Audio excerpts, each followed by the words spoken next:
What a lot of artists and creatives don't understand quite yet is that we are in a new age of attention. The old way of doing things, the pre-attention days in the music world, was you would put out a song, the label would push it through their channels, through their connections, and that was kind of it. You would go out on the road and play shows, and that's how you would get attention, through radio and through shows. While those are still very valuable things, there's this whole new world in the social media world. There's just such an unfair advantage nowadays. It's actually the advantage is to the artist. That's why indie artists are doing everything on their own. The people that think positively about this new age of social media and attention are the people that will win. If you can master the social media game for your career, and if you can hone in on that attention, then you will win and you will have a career.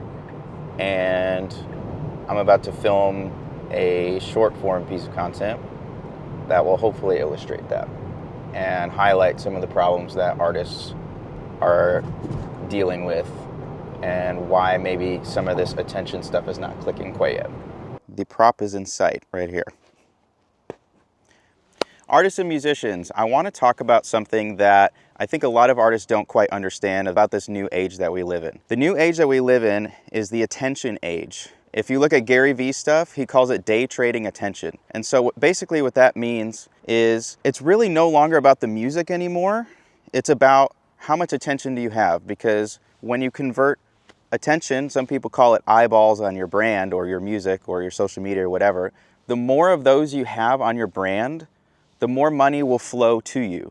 And so I'm out here on the Duck River in Columbia, Tennessee to illustrate this point, because there are a lot of problems that can arise that can prohibit you from getting this attention. Let's talk about your social media posting schedule right now. A lot of people don't want to do social media, but it's the greatest cheat code ever right now. If you can leverage your social media and grow that thing, you don't have to work with any labels. You have the attention. You just have to direct them to your music or your product or your brand, whatever.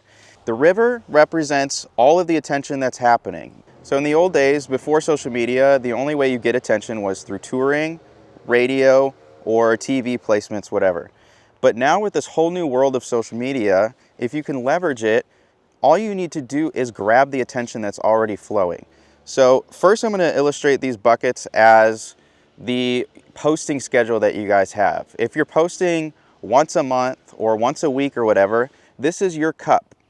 Now, this is your posting schedule, and the other problem that could arise is if your brand is not right or you're not targeting the right people, you might be walking to a river that you think is over here. Where's the water? The attention's not over here. So you need to adjust your content to be on the same wavelength as where the attention is and what people are used to. So your posting schedule is this cup here. You want to get to the water and get some of that, okay? Notice how the cup is this small. This is as much attention that you're grabbing right now through your content by posting once a month or once a week or whatever. And that's if you have the right content that's being put out there. Now let's say you post every day of the week, once a day. Look how much more attention that you can grab in your bucket. You're going to get more attention faster. That's if your content and your branding is on point. Now, the people that have really mastered this in the entertainment space, the music space, whatever, are the people that can really maximize the output of content to the right audience. And the reason why I use this example of a river is rivers can be completely diverted. Now, your whole goal as an artist is you want to take the river, you want to take as much of the river, create a stream of attention going into your brand and funneling into your product at the end of the day.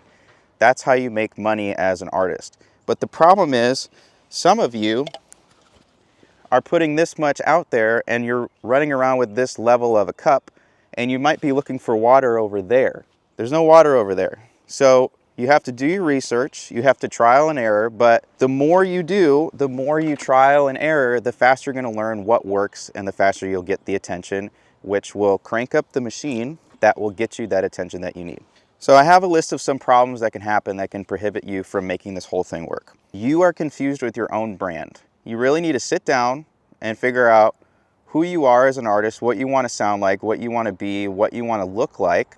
And if you don't know, test some things out. See how people react. The second problem is that you're confusing others with your brand. They don't know what to think of you. They don't know where to go. They might be confused on where to send their attention. Some of you might have an attention problem where you might have the attention on your page, but they don't know where to go. They don't know how to find your music. The amount of times that I go to an artist page on Instagram and they don't have their streaming links in there is kind of mind-blowing. Like, how on earth are you going to drag your attention from your social media to your Spotify or your streaming? Again, with this illustration, the other problem is you may not be getting enough output. So you might be posting once a month and then you think that nothing's happening, but it's like you're not posting enough to really get enough feedback and trying different things out to see what's actually working. Another problem is a fundamental problem. You don't know how to actually capture people's attention. You haven't went out and bought or assembled something that can capture people's attention. The best way to do that is to build your skills and do a lot of it, a lot of output of content. It'll make you more comfortable and it'll actually show you what works. Another realization too, which will kind of put some fire under your butt, is that you're not only competing against artists anymore. Back in the old days before social media, it was like you kind of had your channels of radio and things like that. But when you're dealing with the river of attention that's happening right now through social media, you're dealing with every entertainer that's on social media right now, every business, everything in the entertainment industry. And so you have to figure out, how do I adjust as an artist to really capture people's attention and start to break through a lot of that noise? So my last challenge for you is to look at the problems that I listed, pick one of them to solve. Ideally, you want to solve all of these problems throughout your career. And the faster that you can understand and solve all of those problems, the more and more attention and the more efficient you'll be able to divert people's attention to your brand and ultimately to your product or your music. Thanks for watching. We'll see you guys in the next one. All right, so we just finished shooting. I think it's actually gonna be better than I thought that it was gonna be. So I'm really excited. Hopefully it doesn't go super long. I feel like I had a lot more to say than I had written down. So we'll see how it works out. That's a wrap. We'll catch you on the other side.